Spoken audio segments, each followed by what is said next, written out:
Welcome to A Billion Realities, where we explore all topics related to spirituality, psychology, and the power of the mind. And now your host, Jessica Gerlach.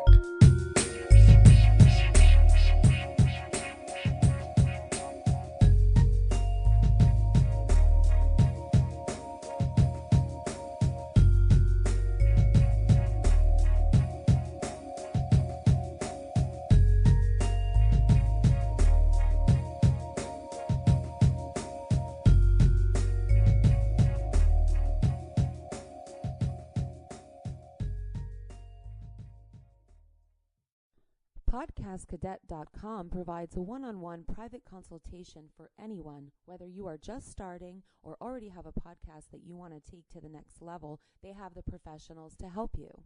Visit PodcastCadet.com today and use the code Reality20 to save 20% off your entire purchase. I've personally used this service, and I can assure you, you will not be disappointed. Today on the show, we have a very special guest, actor, writer, producer, and author, Nicholas Rice. Welcome, Nicholas. Hi, thanks for having me, Jessica. It's a pleasure to have you on. So where are you located so that our listeners know where you are? I'm currently located in Dallas, Texas, or close to it. Amazing. And by your accent, it sounds like you grew up in that area. Is that where you grew up? Oh, shame on you. I've been trying to get rid of that accent as long as, man. Yes, I'm born and raised in Texas.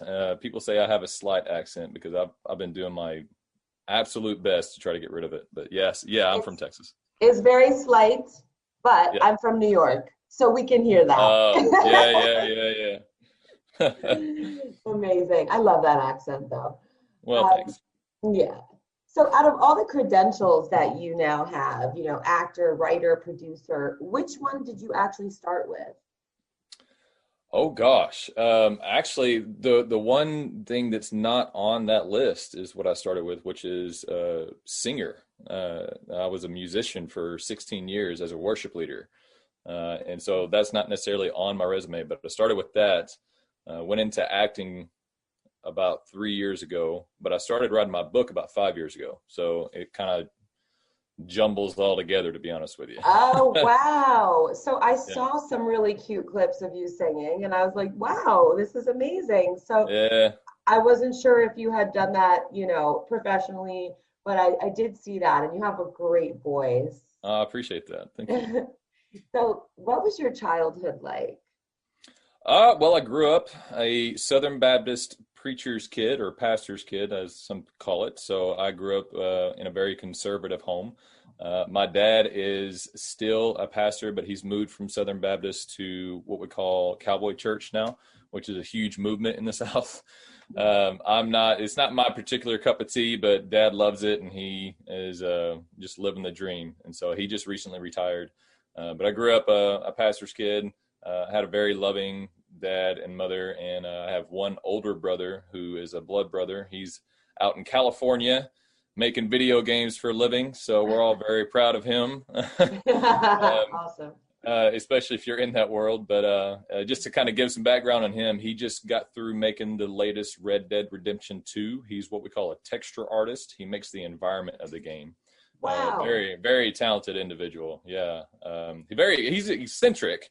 Like kind of hard to talk to sometimes, but he is absolutely talented in what he does. And he showed me what he does one time, and I'm just like, Jay, I understand what you're showing me, but I would never be able to communicate this to anybody. It's cool. So I grew up with him. We had our ups and downs. We've actually had a better relationship now that we're not living with each other. But that's just how family goes sometimes. And so I grew up that way. I started leading or singing whenever I was, I think, a sophomore in high school. I was always a singer, but I called it more of yelling on key whenever I was young, because it necessarily wasn't singing. You were just kind of trying to match tone with whatever singing on the radio. And me and my mom, I get it from my mom. Me and my mom would always sing together. It was a lot of fun. We still do it from time to time now whenever we see each other, which is good. We both really love pentatonics, and so we'll crank up some pentatonics and belt it out. Sweet. But I realized I had something when it comes to my vocal ability whenever I went into choir my sophomore year of high school, and I only joined choir because my first girlfriend I ever had was in choir. So I was like, hey, I want to have a period with you. And so that didn't really end very well. But anyway, I went to all region tryouts because she went to all region tryouts. But out of the 50 people out of my choir that tried out, I was the only one that made it. And so that kind of affirmed that I had something. And so I decided to continue with it. I was always a band nerd. I grew up in the band. I played alto saxophone, so the music was always a deep part of my background. But whenever I graduated high school, I switched over to a vocal degree instead of a band degree, and graduated with honors from my junior college, and then got my interdisciplinary studies degree from Dallas Baptist University actually in 2017. So it took me a while to graduate because I drug it out. So, but yeah, that's and then around this is 2020, that same year, 2017, the year that I graduated, about a couple months later is whenever I got into acting. So my degree has done nothing for me in my profession. So that's really common, but sounds like you've had a really amazing childhood. And it was amazing. Yeah. Beautiful. It's so nice to hear that. You know, a lot of people go through some heavy things in their lives, and it's just so refreshing to hear a really positive story from someone's childhood, you know? Yeah. Well, don't get me wrong. I had my ups and downs. They were mostly self-inflicted though. So, I'd go after the wrong girl. The girl would reject me, blah, blah, blah, blah, blah, that kind of thing. But I thank God for those experiences because that prepared me to be an actor. So, because as an actor, you receive a lot of rejection, and it's not hard feelings that they're giving you. It's just someone else is better for the role. Absolutely. And you just have to, and so because of that, I'm able to not only take that, but I actually enjoy the audition process, because if you're getting auditions, that means people want to see you. Regardless if you get the role or not, that means if you're going back to the same casting director over and over again, they like you. But it's not up to the casting director to cast you. It's up to the client. And so getting the audition is half the battle. Definitely. Absolutely. Yeah. So when did you decide to pursue acting on a serious level, and why? I decided whenever, I think it was 2017, it was 2 months after I graduated college, and I was seeing this advertisement for this Christian, I don't know what you call it. I guess you can call it an entertainment organization called AMTC, Actors, Models, and Talents for Christ.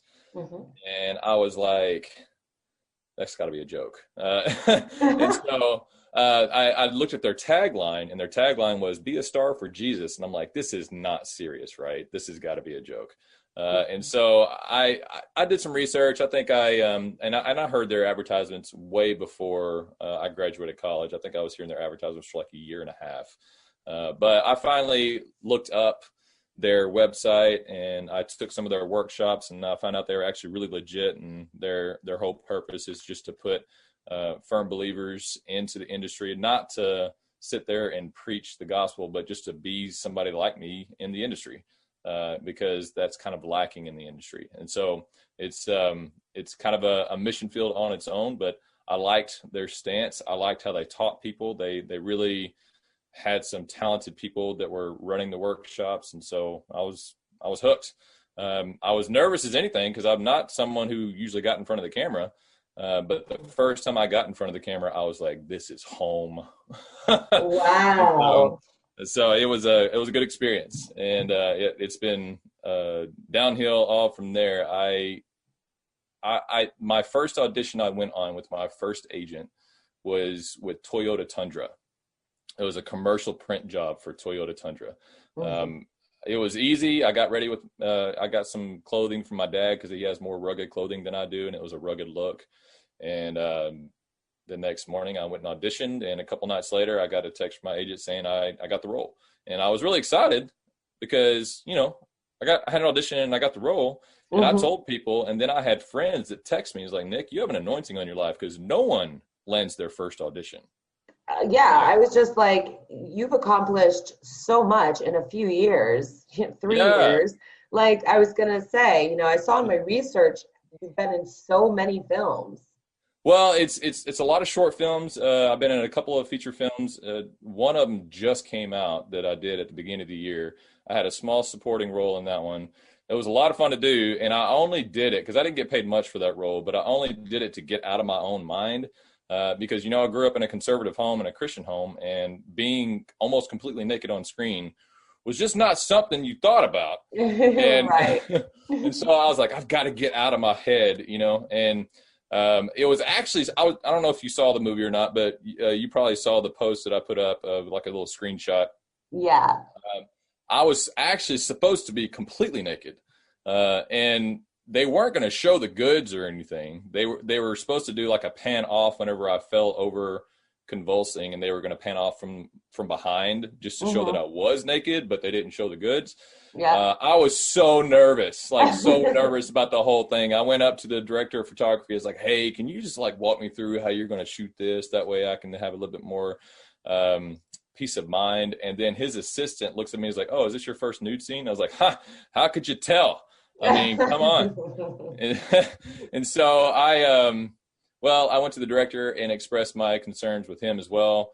We were about to go through rehearsal. I still had my boxer briefs on and took my robe off. We started going through the scene and blocking, and he just looked at it through the lens with my boxer briefs on, and he just looked at me. He's like, that's okay. You can leave it like that. And I was like, oh, thank God.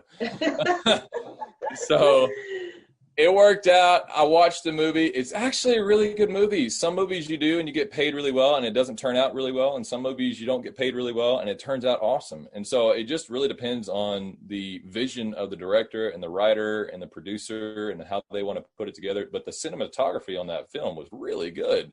You can rent it on Amazon and iTunes. I think it's like $5, and I'm the very first scene, baby. I'm the first guy that dies. So, wow. All right. Yeah, it's a short scene, but my scene basically sets up the entire movie, and so it's really good. I watched it before I went to the gym, I think on Monday, and it was just shocking because I mean I went into it with low expectations, but I was just really shocked on how good everything was. The acting was good. There's no name actors in it, but the acting was really good except for a couple of scenes. But you know, you can get past that. It's a really good premise. It's exciting. It's kind of like a thriller / drama, suspenseful type thing. Yeah, it's really good. I'm definitely gonna check it out. Yeah, The Place We Hide. It's really, really good. But the one I'm really excited about is called The Place in Between.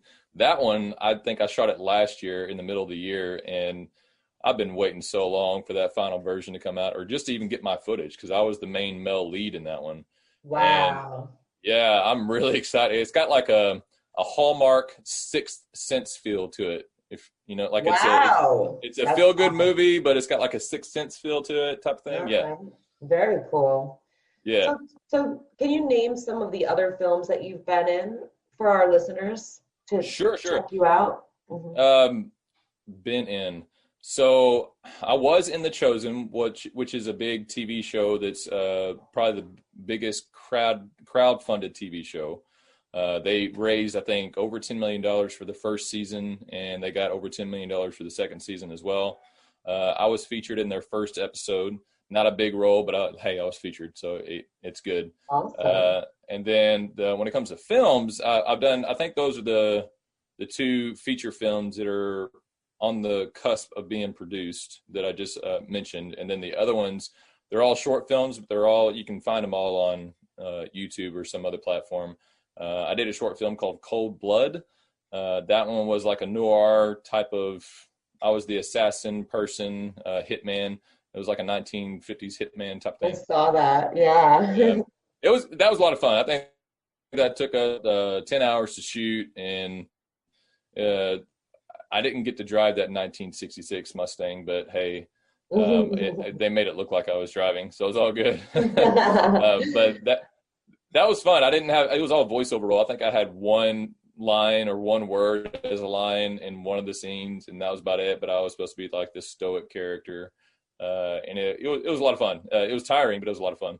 And probably the most exciting one that I've done recently is actually the trailer for the movie that I wrote.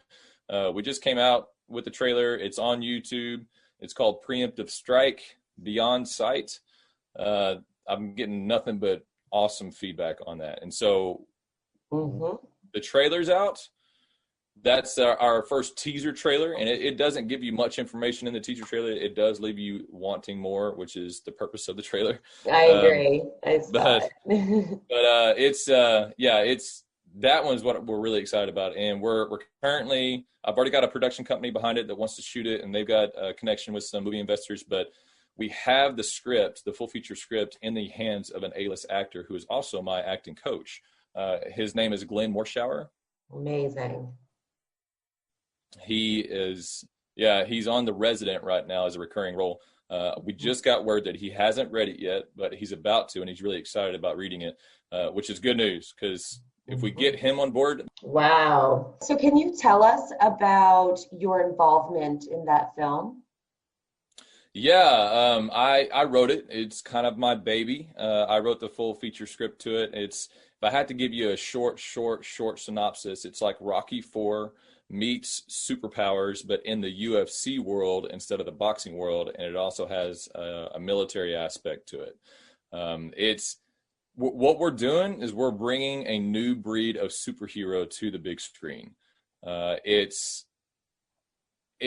have a 98% assurance in my own heart and mind that it will be as big or bigger than the Avengers as long as it's shot correctly. Incredible.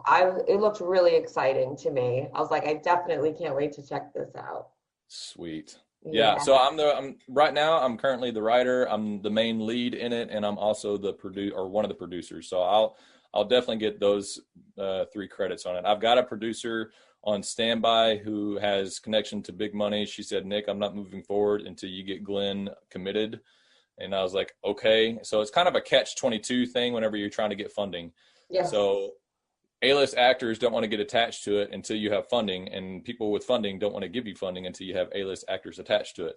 And that's so right. It's just one of those things. So I have an in with Glenn, and he's agreed to read the script is a huge step. And so my co-writer is actually his substitute teacher. Her name is Nikki Dixon.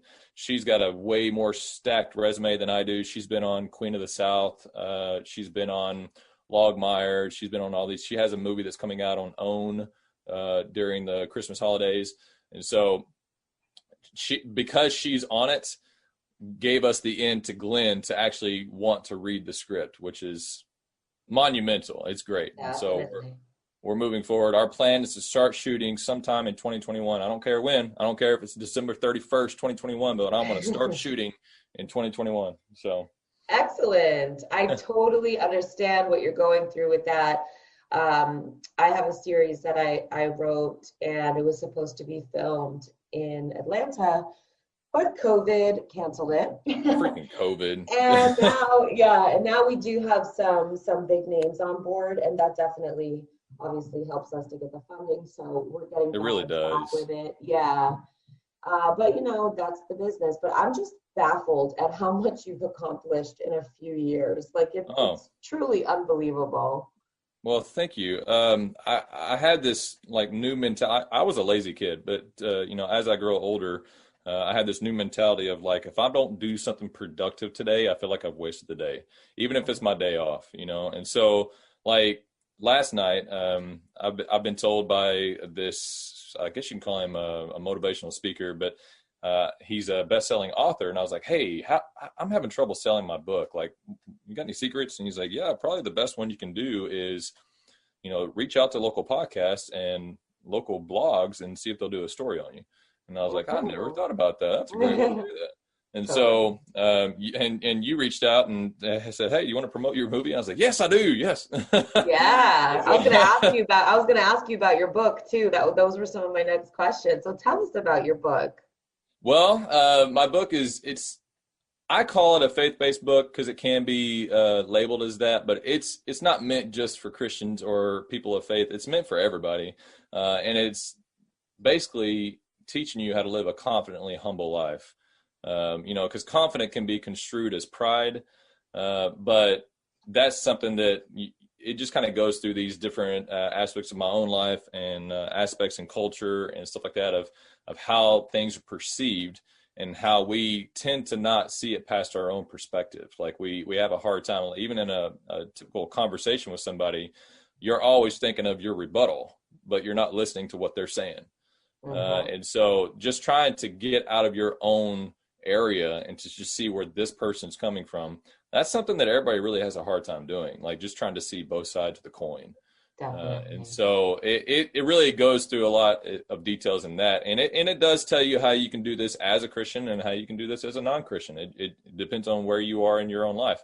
And so it's definitely a self-help book. And it was a hard subject to write about because no one wants to write about the ugly sister. They always want to write about humility and, how awesome it is to be humble and all this other stuff. But they don't want to write about pride and the selfishness that comes with it. And so I was like, you know what, this is needed. And so I decided to do some research. I made up some questions. I sent them out to a lot of people. And I was absolutely just astonished with the answers that I got to some of these questions from the people that I sent them to. Wow. Because like one of the questions at the very end was, rate yourself on a scale of 1 to 10 on how high your level of pride is. And so I hired the number in your own perspective. That's how much pride you have. So 1 to 10. I have one guy who I thought was super humble. He just comes off that way. He circled, I think I'm a 3, which means calling yourself humble. That's kind of a prideful move. Like, oh, I'm pretty humble. I'm like, dude, that's boasting is what that is. And then I had one guy who he always came off as super arrogant to me. And he's a pastor because pastors sometimes do that. But his answer, and he didn't actually answer the question, but his answer was actually very humbling. He said, I think the lower the number, then the higher the pride. And I'm like, well, yeah, you're right. I agree with that. But he still didn't answer the question, if you know what I mean. Yeah, kind of like maneuvered his way around that. Yeah. But it was good to hear him say that because I didn't expect that kind of wisdom to come out of him. So it was cool to hear. Very interesting. I can't wait to check that book out. Please. I didn't really know, the details, of course, but yeah, I'll definitely be checking that out. So I'm going to jump back to your film Preemptive Strike for a second. What was the inspiration behind that project? Well, that's a good question because it's been I was on a different project that I was doing last year. What's this? This is 2020. Yeah, May of 2019. I was doing what we call a fan film, and I was using Disney characters. Well, they're owned by Disney now. It was called Wolverine versus a Jedi Knight, and so it was 2 different universes, and I was putting them together. It was this big fight scene. Big ordeal came out of that, but I had the thought of this movie while we were on that shoot, and it was just a thought of like this new type of superhero who could see things coming, and he didn't actually know where he gets his power, but it just activates the first time he gets into the ring, and he didn't know why he was supposed to go into the fighting world because he was a salesman by trade, and he just felt the call to switch careers, and he did. He didn't know why. And then the first match that he has, the opponent comes at him and just automatically just starts to slow down, and Gabe, the main character, is just looking around, and the original scene was supposed to be like he can see people in the crowd and they're moving slow, and his trainer's moving really slow, but he's moving in real time. And then all these little highlighted areas pop up on the body. I just had this thought. I was like, man, that sounds like a good concept. And so I just kind of kept thinking about it, refining it. And then I had a dream about one of the scenes we wrote in the movie. You know how sometimes you just have a dream and you wake up, you're like, oh, snap. Yep, definitely. It. And so I was a little sad that I woke up, but it was a scene of me like saving my wife from being kidnapped, and I had a samurai sword, and I was all vigilanteed up, and I just kind of wrecked house and saved my wife, but I didn't kill anybody, and so someone who's a big fan of superheroes, that really resonated with me. And I took those two thoughts, those two scenes, and me and my co-writer just like molded this whole film around these two scenes. And I won't lie to you. The first draft of the script was atrocious. It was my first time writing, and I didn't know how to format a script. I didn't know how to do anything. And a normal script, full feature script, is between 90 and 110 pages. My first full feature script was 65 pages. And so I did what we call a lot of narratives. I wrote way too many descriptions instead of dialogue. And so my co-writer got a hold of that. She's like, hey, you need to change this. And so I went back and I changed all of it. And then we got together and we just kind of molded it. The first full draft of the script was literally a Hallmark movie. It was not what it is now. And after 20 revisions, I got help from a WGA writer. I met him at the gym. He came alongside us. He teaches a writing class at the local conservatory here in Dallas, and I paid for his services to go over what we call analysis and coverage of the script. And we finally have a final draft. It's like it's a good film, but it's gritty. It's exciting. It's got tons of action in it. It's got the love story in it between a husband and a wife, and it's an underlying faith-based movie, but we don't really hit on that a lot. But it is because my book is based off of Pride and Humility, the script is like Gabe's power is tied to his level of pride and level of humility. So when he's in the ring and he's super humble, he can't be beaten. But when he's super prideful, his power starts to dissipate, and he takes more and more blows. And then, of course, when he first fights the champ, he gets, annihilated. Wow, what a concept. Yeah. And I don't think that's been done yet. And so to kind of give you, like, the sequel is what more and more people are excited about.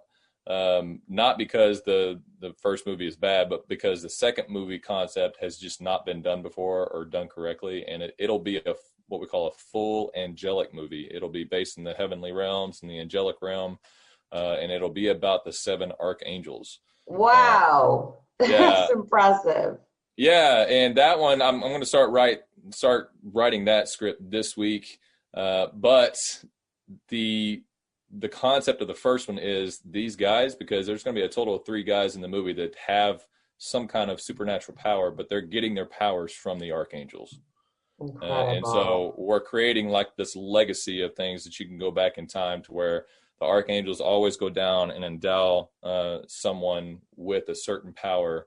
And we did the research on how many archangels there are. We found out there were 7. And they have different types, like what they're kind of known for. Yeah. And so Gabriel, the Archangel Gabriel, he's more known to be the steward, the messenger. The Archangel Michael is known to be more of the protector, right? Protector, defender, warrior. Yeah. And that's my guy.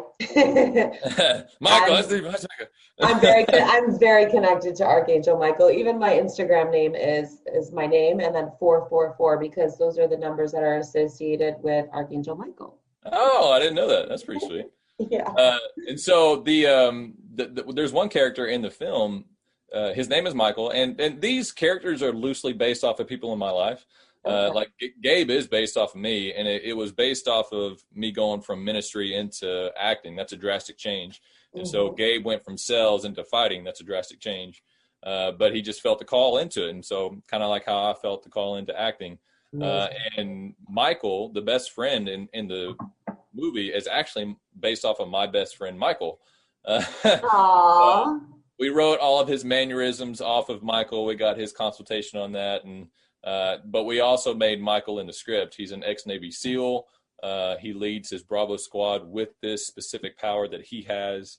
And him and Gabe's power are very similar, but Michael has something that Gabe doesn't have. But Gabe is faster than Michael when it comes to activating this ability. It's really good, man. Wow. I start talking about it, and I'm like, I'm ready to see this movie already. Well, it has so many layers, and I think that's what it really takes to make a phenomenal project, is all the depth and the layers, Yeah. I like that you write similar that's similar to my process. I usually write about people that I know, like their mannerisms, their personality.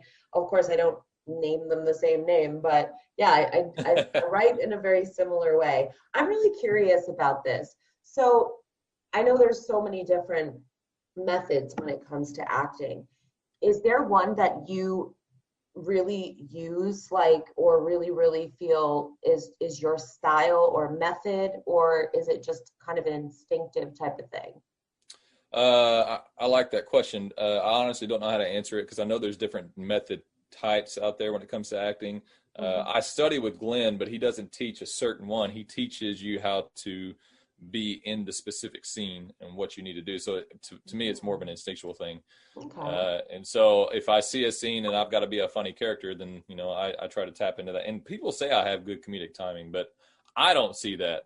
I see myself as more of as a dramatic actor, emotional actor and stuff like that, but evidently I've got some comedic time in there. I don't know. That's the hardest. That's the hardest acting to do is comedic. So that's great. You get good feedback about it. I did take one improv class, and it was very whose line is it anyway type of improv. And that was it was a lot of fun, but I loved it. I took an improv class too. It is fun. It was tough though, like, because some people were like super witty and on point with all of their comebacks and all this other stuff, and then I've got to think like 5 moves ahead just to be able to, if they say this, I've got to say this. If they say this, I got to say this. And so it was fun. It was very eye opening and it really gets you out of your shell.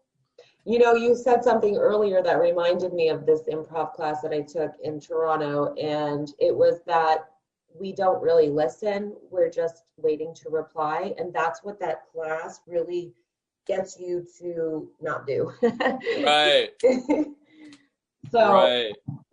Really great, I think, class for anybody to take about listening and not assuming what a person's going to say or, So, agreed. So, okay. I was curious about how you would say you've evolved as an actor from when you started till now. Okay. Well, that's a good question. So, because I grew up a pastor's kid, and I'm still a firm believer in Christ. Don't get me wrong. That's never going to leave me. But because I had that background, when it comes to profanity and all this other stuff, I had to kind of set some personal boundaries of what I would and would not do. And at the very beginning, I'm like, you know what? I'll do some cussing, but I won't do any hardcore cussing. And that went out the door. And it was basically because of one of my old friends that I used to travel with. I used to travel in ministry, and he was my sound guy. His name is Aaron Napper. He's one of those guys that is super quiet, but when he talks, you shut up and listen because he's got something to say. And I just asked him, I was like, I don't know if I'll be able to do this. Like, I said to myself, what is the worst villain out there that you could play? Like the worst character. And the only one I could think of was the Joker. Like the Joker is one of the worst people written characters out there about like why he kills people, his comedic timing and stuff like that. But he's just like the worst. And I'm like, could I play the Joker? Could I do that? I don't know. And then Aaron just chimes in and he's like, Nick, I think because of your walk with Christ, you'll be able to separate character and self way easier than anybody else. And I was like, never thought about it that way. Interesting. So it was about halfway into my class with Glenn, and it was right after we had to go to Zoom meetings because of COVID. I did a scene with the girl who's going to play my wife in the movie. Her name is Bonnie Gill, and she picked a scene from a Netflix show that, gosh, I can't remember the name of it, but this scene just had F-bombs left and right. And so I was like, you know what? I'm just going to take this. I'm going to do it. And I did it. I delivered it. There was a few things that I changed because I'm not going to take my God's name in vain or Jesus's name in vain or anything like that. So I changed a few things. But I dropped all the F-bombs. And Glenn's feedback was like, Nick, I know you're a man of principle. I know you're a man who lives a different lifestyle. And I just want to let you know that came off natural, but you do know that that's not you. And I think you do know that. And I could see that you separated that and you became the character. And I was like, oh, that makes me so happy. Wow. So that kind of involvement, and then also doing the movie that I did at the beginning of the year where I had to be just about completely naked and just getting out of my own head was probably the biggest stretch, that really stretched me as an actor. And those were some fun sets to be on. And I love my class and getting to do those really edgy and gritty scenes to really help me pull out of those, I guess you can say ruts that I was in. But because I'm able to do that, like I went off to Cali during the lockdown and did a trailer for a movie called The Three. It's a mafia movie, and I was a corrupt captain in the San Jose Police Department. And I was saying F-bombs left and right because that's how the guy wrote it. And I was also having to act drunk, and that it was a lot of fun. And so it helped me kind of move into that. Everybody knows, like anybody who meets me knows what I stand for and my personal beliefs and all that other stuff. But, when I'm on set, you do the job. Right. And they see that, and they see that, I'm also, a very good actor in their eyes. And that's what I'm trying to accomplish. I'm like, I want you to see that I'm professional about this. I'm not someone who's going to be cutting up on set unless I see that you think that's okay and we're having a good time. But, I want to be professional, and I want to do the job right. I want to do this project right. So amazing. I saw a really nice testimonial on your website. Oh. Yeah. Oh, what are you talking about? Somebody wrote something really nice about you, how professional you are on set. Oh, and that yeah. You're always on time, and you bring your 100%, and you're an excellent that was Adam Drake. He was the assistant director on The Chosen. That guy's really cool. And I was really, really thankful for that recommendation. That was really good. Yeah, I was like, that's impressive. Very, very nice. Building relationships and reputation is so important in that industry. So I agree. Gosh, yeah. I agree. Yeah. So where do you see yourself in 5 years from now? 5 years, I hope to be signing autographs at conventions. No, I'm just kidding. No, honestly, I would definitely want Preemptive Strike working title to be not only produced, but I firmly believe that it's going to do well, and I would love to see it go over $1 billion. But I don't know exactly when it comes to distribution what we're going to do, but I would love to see that movie already be successful and us already ramping into the sequel. Because I know even the first one's going to require some animation and some hardcore editing. And so so we're going to have to spend a lot of time doing that. But we also have 2 more A-list actors that we're going after, and we can't really get them attached until Glenn commits. But Zach Levi, you know who Zach Levi is? No. Sounds familiar, though. He played Chuck in the TV show Chuck. Oh, right. Okay. No, that's why it sounds familiar. Shazam. In Shazam, he was the main character. I got to work with him actually at the beginning of the year. After I did that movie that just came out, I went on set and I was a featured extra on something called Apollo 10.5. And it was basically about Apollo 11, but from a 9-year-old's perspective. And that whole day was great because they got me confused with another Nick. And I thought I was getting a bump because I didn't actually come in for that character, but they were dressed me up as that character. And so when they got me all dressed up and makeup up, they came to me and said, "Hey, we made a mistake. This character actually belongs to this Nick." And I was like, "Aw." Oh. And so I think because of that, like they were feeling bad about that whenever they brought us all in to do the scene with Zach Levi, they ushered me literally bumping elbows with Zach. Wow. Like, I got to be the third guy because there was 2 A-list actors in the scene. It was Zach Levi and a guy named Glenn Powell. He just got through doing the new Top Gun with Tom Cruise. It was those 2 guys, and I was literally like less than a foot away from Zach. It was Wow. I was internally freaking out. But I got to talk to him, had a couple of conversations with him. He's super stand-up, funny, down-to-earth guy. And after that, and then I started having these really hardcore writing sessions, I'm like, Zach is the only person who can play Michael. And so that's going to be the next guy we go after is Zach Levi. And then because it's also a UFC movie, we want Joe Rogan to be one of the commentators. Amazing. That sounds incredible. So, yeah, we're just moving right along. Amazing. You've accomplished so much in such a short amount of time. It's really impressive. Thank you. What's the best career advice you've ever been given when it comes to the entertainment industry? The best advice is to not quit, because this is not something you can do for 2 or 3 years. If you want to be in the entertainment industry, especially as an actor, like the movies that I did, they're just now being produced.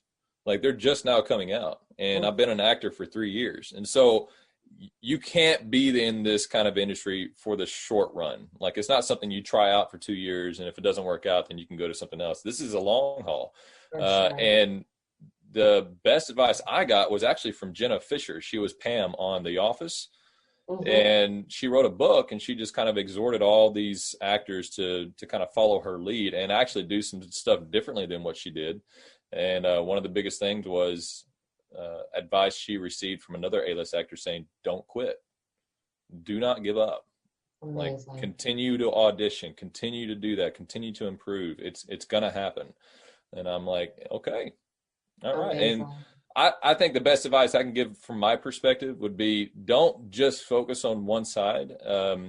I got fed up with people overlooking me for big projects because I know I was, the best fit for this character, even though I believe that they probably found somebody better.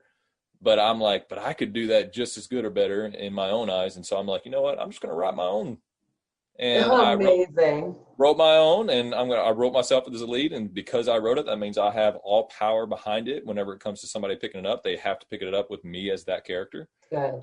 And so, it doesn't mean like you can do the whole acting thing and just do the acting and be successful at that. But you've got to have the patience, and you've got to have the grit, and you've got to have the discipline to stay in it. Yeah. But I think a lot of people are diversifying at this point because you kind of have to really be in it these days. That's what it looks like for So that was a good move. You're like, hey, I'm going to take control of this situation. My project, my rules. Yeah, I don't have to worry about Gabe because that's my character. Right. And it just doesn't make it easier. Yeah, and if I'm only known for this saga, I'm cool with that. Yeah. I'm totally cool with that. If I go to if I get invited to conventions to see the fans and they've got my photo as Gabe and Gabriel, because in the sequel I'll play the Archangel Gabriel. That's just how it's going to work out. Okay. Amazing. I'd be totally cool with that. I'm like, you know what? If this is all I'm known for, then I have accomplished exactly what I wanted and more. So it can only grow from there. But yeah, I see your point. That's really amazing. So before we wrap up here, what do you want the world to know about Nicholas Rice? Man, the one thing I want everybody to know is that I love Jesus. That's never going to change, and I would never push that on anybody. But that is definitely me. But I am not someone who quits. I've always been labeled as a disciplined, dedicated person, and even the guy who wrote the foreword in my book, who is also Michael, my best friend. He would even tell you, like, if Nick is wrong, he'll tell you. He's definitely the guy that you want coaching you through a life of pride and humility. But you can't achieve your goals by binge watching. You've got to achieve your goals by being productive. And so, those are the things I would like people to know. So yeah. I love it. Oh yeah. So my next question before we go was, where can people find you on social media? I'm on Instagram as the Nicholas Rice, so THE Nicholas Rice, Nicholas with a CH, not a CK, NICHOLAS, and Rice as in the rice you eat, RICE. That's how you can find me on Twitter and on Instagram. And then if you want to find me on TikTok, I'm definitely there. It's Nicholas Andrew Rice. And then if you want to find me on YouTube, it's the same, Nicholas Andrew Rice. Perfect. Thank you so much for being on today. It was really a pleasure thank you for inviting me. Yeah, definitely. I love everything you're doing. Your whole mindset is just phenomenal. So excited for Preemptive Strike. Me Guys, too. Be on the lookout for that one. Thank you, Nicholas. Thanks, Jessica. Talk to you soon. All right. Bye. Bye.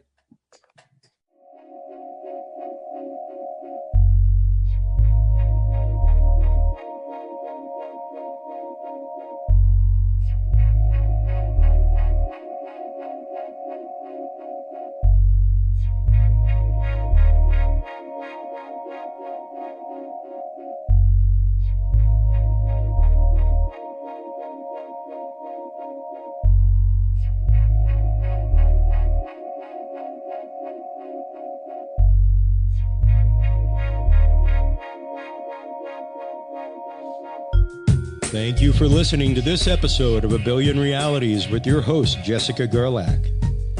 Visit us online at abillionrealities.com and follow us on social media at A Billion Realities. A Billion Realities is available on Spreaker, iHeartRadio, iTunes, Spotify, Alexa, Reach.tv, or your favorite podcast service. A Billion Realities is a proud member of the HC Universal Network family of podcasts. For more great episodes and content, visit hcuniversalnetwork.com today. Thanks for tuning in, everyone, and until next time, remember, we are all but one of a billion realities.